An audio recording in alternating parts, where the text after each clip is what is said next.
WNBA Finals ratings are in for game number 1. When are numbers not what the numbers are when you see them? Oh, sure feels like there might be some funny business going on. Is there a little nasty work going on behind the scenes? A little abracadabra, bewitched action? Hey, Stephanie White knows this one. Yeah, she's conjuring up ratings for the Aces and the Mercury. The WNBA just walked straight into its biggest PR nightmare, and this time, there's no way to spin it. After proudly boasting about record-breaking finals ratings, the league and ESPN have been caught under heavy fire for what fans are calling fabricated numbers. ESPN claimed the finals opener drew the largest audience in nearly 30 years, declaring it a historic moment for women's basketball. But as people began digging into the data, the story started to crumble. WNBA Finals opener is the most watched since league's inaugural year, I believe in 1997. That means it took nearly 27 years to get to this point. 27 years to get to this point. So they started out on a high, and it's just been... It all began with one question. If the finals were such a massive success, why didn't anyone notice? Social media quickly filled with confused fans saying they hadn't heard a single conversation about the game. Not on TV, not on radio, not online. No highlight debates, no viral clips, no trending hashtags. How does a so-called ratings phenomenon vanish from public conversation overnight? The answer, it turned out, had little to do with basketball and everything to do with credibility. Why do you think the WNBA is rigging the ratings? Let us know down in the comments below. 1.9 million viewers with a peak of 2.5 million. ESPN scores most watched game 1 of the WNBA Finals in 28 years, behind only 1997's single game championship format. When ESPN dropped its press release, the network proudly reported that the WNBA Finals opener averaged 1.9 million viewers, peaking at 2.5 million. Headlines erupted, calling it the most watched finals since 1997. It sounded like the kind of turning point the league had been chasing for decades, proof that women's basketball had finally arrived. But the celebration didn't last long. Within hours, media analysts and fans started poking holes in the story. I saw these ratings and went, my first literal response, oh, that's bullshit. My first response. Literally the first thing out of my mouth was, well, that's bullshit. First, they noticed something strange. The data came only from ESPN. Usually, Nielsen, the industry standard for TV ratings, releases public reports with detailed breakdowns. But this time, no such report existed. Instead, ESPN cited Nielsen estimates, conveniently locking the raw data behind closed doors. That set off alarm bells. When a broadcaster announces ratings without independent verification, it's like grading your own test and calling it perfect. Nielsen methodology change.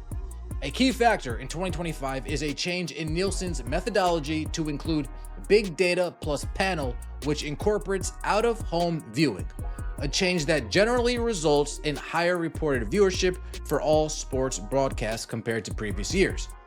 Critics argue that some reported year-over-year growth may be partially attributable to this methodological change, which is not always clearly noted in press releases, of course, not noted in this year's press release. Then came the fine print, a buried note about methodology updates.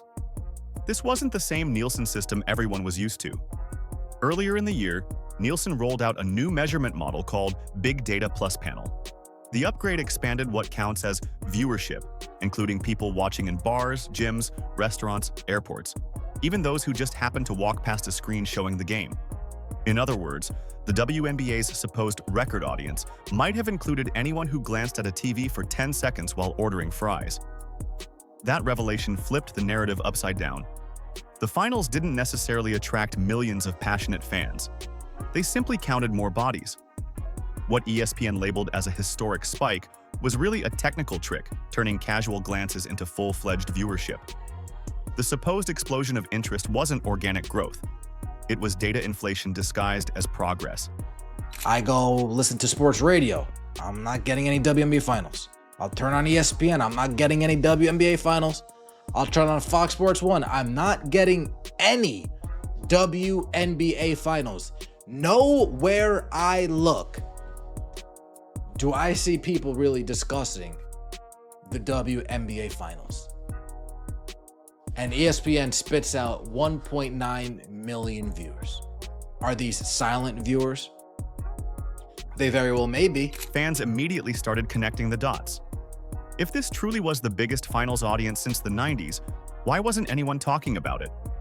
When sports truly break through, the Super Bowl, March Madness, even college bowl games, you can feel it everywhere.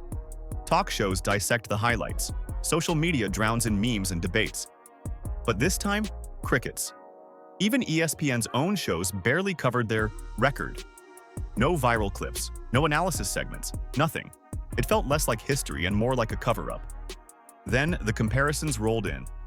NASCAR, MLB, and even mid-season football games were generating more discussion online, despite having lower viewership numbers. That exposed the contradiction perfectly. If the WNBA really pulled 2 million viewers, where was the cultural impact? Analysts began to suspect that those numbers weren't measuring fans. They were measuring ghosts. How does it happen when literally nobody is talking about the actual finals? As the criticism spread, more details emerged.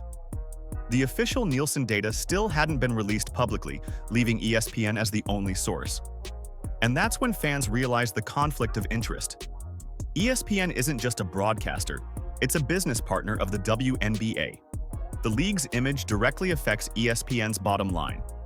If the WNBA looks strong, ESPN profits through advertising and sponsorships. The incentive to embellish the numbers couldn't be clearer. Soon, online forums exploded with outrage. Reddit threads and Twitter discussions accused ESPN of manufacturing phantom viewership. Fans mocked the idea of ghost watchers, millions of invisible fans who supposedly watched the game but left no trace online. Others compared it to Hollywood's box office spin, where inflated metrics sell a success story even when nobody actually bought tickets.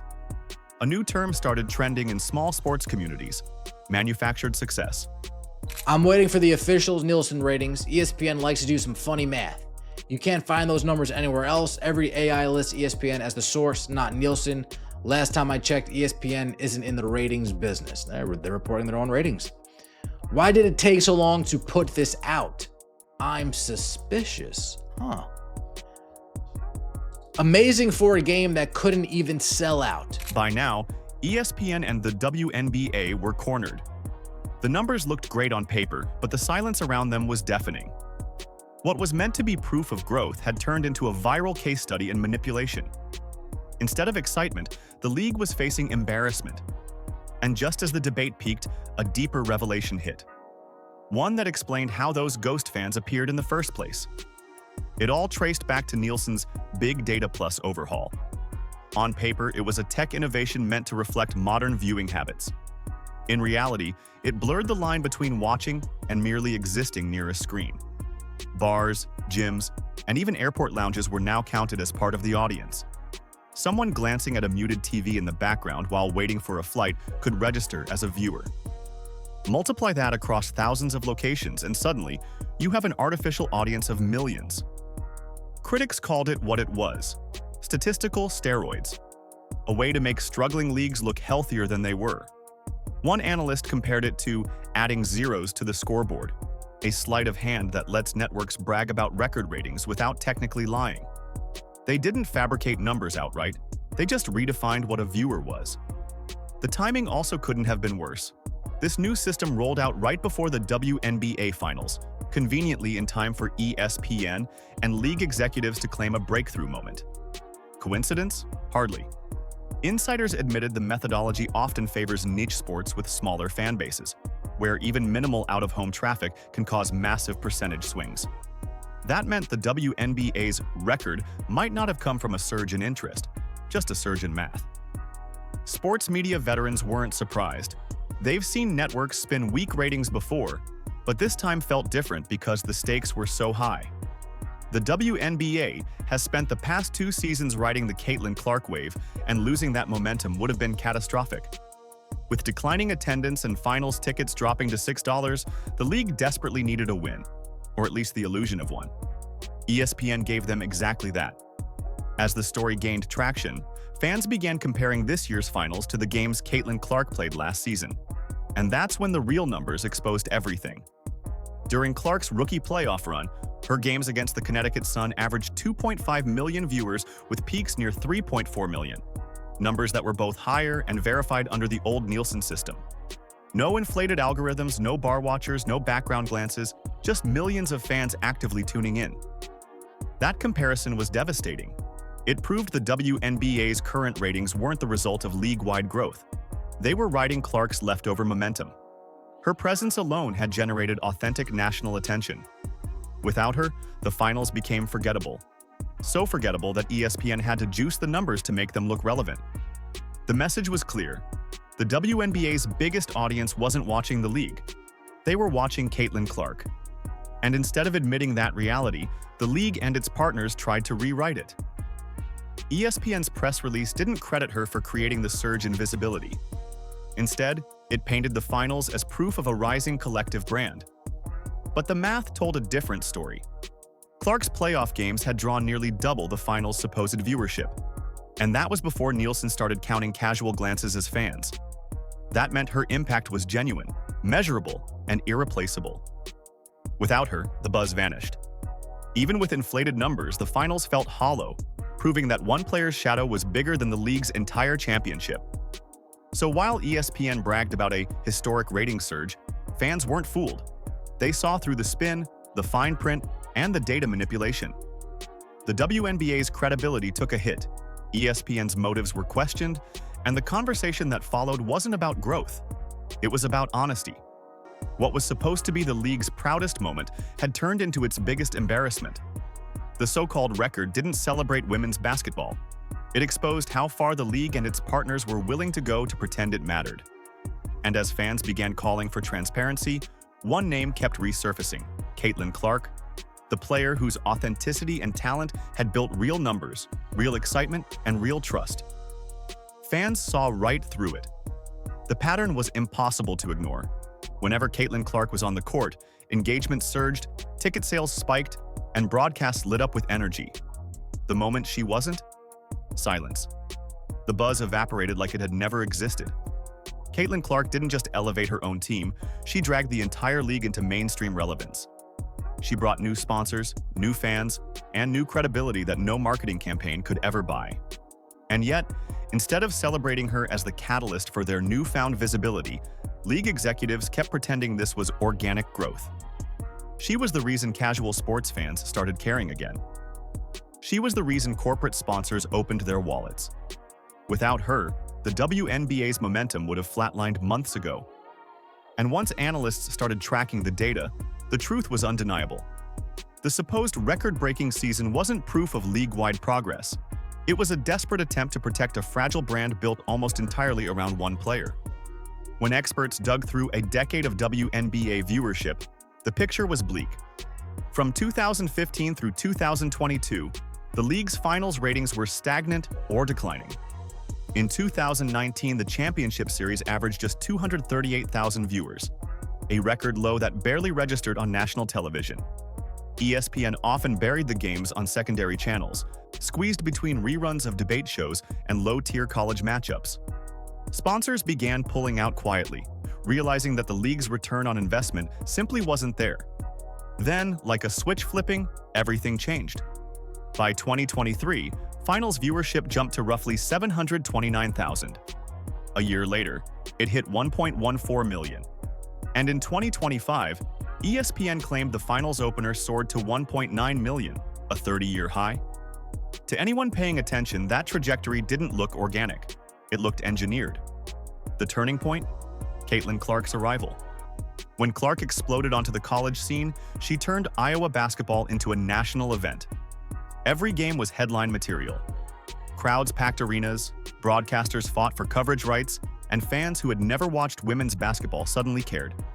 By the time she entered the WNBA, her audience followed her like a loyal army. The Fever's away games sold out nationwide. Regular season ratings skyrocketed. But the moment she was eliminated from the playoffs, the magic faded. And yet ESPN insisted the finals had higher viewership than when she was actually playing. That contradiction didn't sit right. Analysts overlaid WNBA viewership trends with Caitlin Clark's timeline, and the correlation was undeniable. Before her, ratings were flat. After her, they tripled. The finals records being promoted this year weren't the result of collective growth. They were the ghost of Clark's influence being spun into PR gold. The league wanted to prove it could stand on its own, but the data told another story. It was still standing on her shoulders. The 10-year data comparison became impossible to ignore. The WNBA had spent nearly a decade scraping for 500,000 viewers, and suddenly, right after Clark's debut, it tripled its reach. Then, when she wasn't playing, the finals supposedly broke records. The pattern screamed manipulation, and the lack of transparency made it worse. The deeper fans looked, the uglier it got. Online sleuths began dissecting ESPN's wording line by line. They noticed inconsistencies in how the network compared data, mixing averages with peaks, including out-of-home viewers without disclosure, and cherry-picking games to inflate the percentage growth. The so-called 62% year-over-year increase sounded impressive until analysts realized ESPN was comparing select playoff games from the previous year, not full series averages. It wasn't reporting, it was marketing dressed up as math. The backlash was swift. Hashtags like counting ghosts and fake finals ratings trended across social media. Fans, especially longtime supporters, felt betrayed. Instead of transparency, they got spin. Instead of integrity, they got PR manipulation. The outrage wasn't just about inflated numbers, it was about trust. Who exactly was benefiting from this illusion? ESPN, the league office, or both? Even players started hinting at frustration, posting cryptic messages about accountability and transparency. Behind the scenes, relationships between players and league officials grew strained. The more the WNBA and ESPN avoided direct answers, the guiltier they looked. ESPN's business interests are directly tied to the league's success. When the WNBA thrives, ESPN's investment looks visionary. When it stumbles, it becomes a financial liability. So both sides had the same incentive, to project strength even when the numbers didn't justify it. Behind the scenes, analysts began describing it as a mutual illusion. ESPN needed advertisers to believe in a booming league. The WNBA needed sponsors to believe in its future. Together, they found a way to sell the story, even if it meant bending the truth. The new Nielsen data system became the perfect cover. By counting bar patrons, gym-goers, and airport travelers as viewers, ESPN could claim authenticity while padding the totals. Technically, it wasn't lying.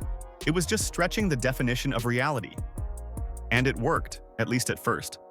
Major outlets copied ESPN's headline without verifying it, repeating the record claim until it became accepted truth. But once fans compared the data to previous seasons, the cracks widened. Every outlet that parroted ESPN's numbers suddenly looked complicit in spreading misinformation. The irony couldn't be clearer. In trying to prove that the league had finally arrived, ESPN and Cathy Engelbert had instead confirmed that it hadn't. True growth doesn't need exaggeration. It shows up in passion, engagement, and organic buzz. Those things can't be faked, and that's exactly why Caitlin Clark stands out. As the noise faded, one truth remained. Clark was the only part of the WNBA that didn't need manipulation. Her popularity was measurable, authentic, and enduring. Even when she wasn't playing, her presence defined the league's relevance. Her absence from the finals exposed how fragile the league's success truly was. The supposed record viewership wasn't a triumph. It was camouflage for the void she left behind. That's why the record ratings narrative mattered so much. It was the league's lifeline. It was the story that said, "We can thrive without her." But the numbers told a harsher truth. They couldn't. Every time analysts compared the finals viewership to Clark's own playoff games, the illusion collapsed. The league's supposed strongest year ever still trailed behind the viewership of a single rookie. This is what analysts now call the Caitlin Clark effect in reverse. When she's on the court, the WNBA looks unstoppable. When she's gone, the mirage fades. Coaches, players, and fans all know it.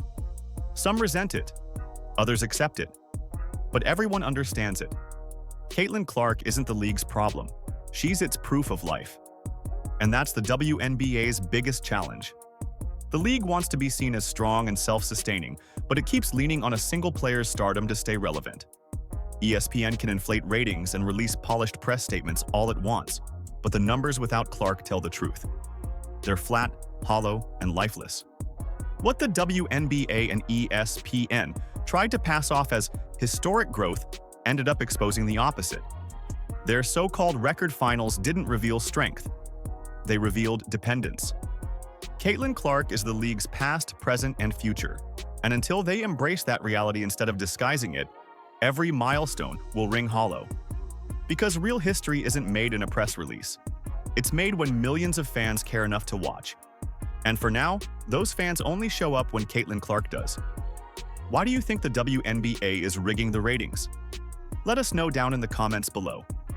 Like, subscribe, and turn on all notifications so you never miss out.